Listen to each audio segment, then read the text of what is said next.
আসসালামু আলাইকুম ওয়া রাহমাতুল্লাহি ওয়া বারাকাতুহু।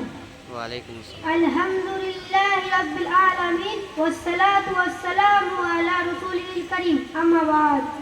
ফাআউযু বিল্লাহি মিনাশ শাইতানির রাজীম। বিসমিল্লাহির রহমানির রহিম। ইয়া আইয়ুহাল্লাযীনা আমানু ইন্নামাল খামরু ওয়াল মাইসিরু ওয়াল আনসাবু ওয়াল আজলামু রিজসুম মিন আমালিশ শাইতান। সম্মানীয় শ্রদ্ধেয় আজকের অনুষ্ঠানের সভাপতি সাহেব ও নিষ্ঠাবান বিচারক মণ্ডলী, আমার সম্মুখস্থ সম্মানিত শ্রোতা মণ্ডলী, সকলকে আমার অন্তঃস্থল থেকে জানাই ভক্তি, শ্রদ্ধা, ভালোবাসা ছিল।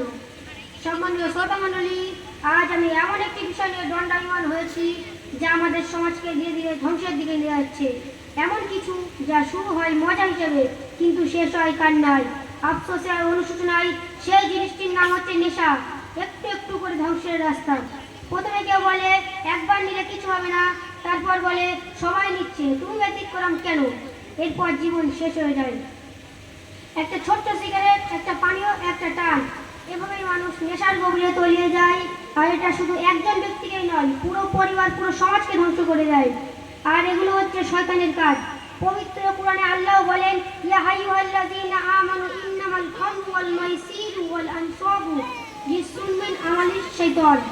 হে ঈমানদারগণ, মদ, জুয়া, মূর্তি পূজা এগুলি শয়তানের অপবিত্র কাজ। এগুলো থেকে দূরে থাকো যাতে সফল হতে পারো। তাহলে প্রশ্ন হলো, যে জিনিস শয়তানের কাজ তাকে আমরা করতে পারি? যে জিনিস আমাদের বিবেককে নষ্ট করে তাকে আমরা গ্রহণ করতে পারি? এজন্যই তো প্রিয় রাসূল সাল্লাল্লাহু আলাইহি ওয়াসাল্লাম স্পষ্ট বলে গেছেন, সমস্ত নেশাজাতীয় দ্রব্য হারাম। সম্মানীয় উপস্থিতি, আসুন জেনে নেওয়া যাক নেশার দ্রব্যের ভয়াবহতার কয়েকটি বাস্তব চিত্র। একজন বাবা নেশায় আসক্ত হয়ে পরিবারকে অপেক্ষা করে, সন্তানের ভবিষ্যৎ নষ্ট করে। একজন শিক্ষার্থী বন্ধুদের কথায় ভুল পথে গিয়ে নিজের মেধাকে নষ্ট করে। একজন কর্মী নেশার কারণে চাকরি হারায়, পরিবার দারিদ্র্যের মধ্যে পড়ে। প্রিয় উপস্থিতি, নেশা শুধু একটি অভ্যাসই নয়, এটি একটি শিকল যা ধীরে ধীরে আমাদের বন্দী করে ফেলে। তাহলে এর মুক্তির পথ কি? আমরা কি ধ্বংসের দিকে হাঁটবো, না আমরা বদলাবো? যদি বদলাতে হয়, আল্লাহর দিকে ফিরে আসুন, ভালো বন্ধু নির্বাচন করুন, নেশার বিকল্প খুঁজুন, খেলাধুলা, ইবাদত, জ্ঞান অর্জন করুন, আল্লাহর সাহায্য চান। আল্লাহ বলেন, যে ব্যক্তি আমার দিকে আসতে চায় আমি তাকে পথ দেখাই।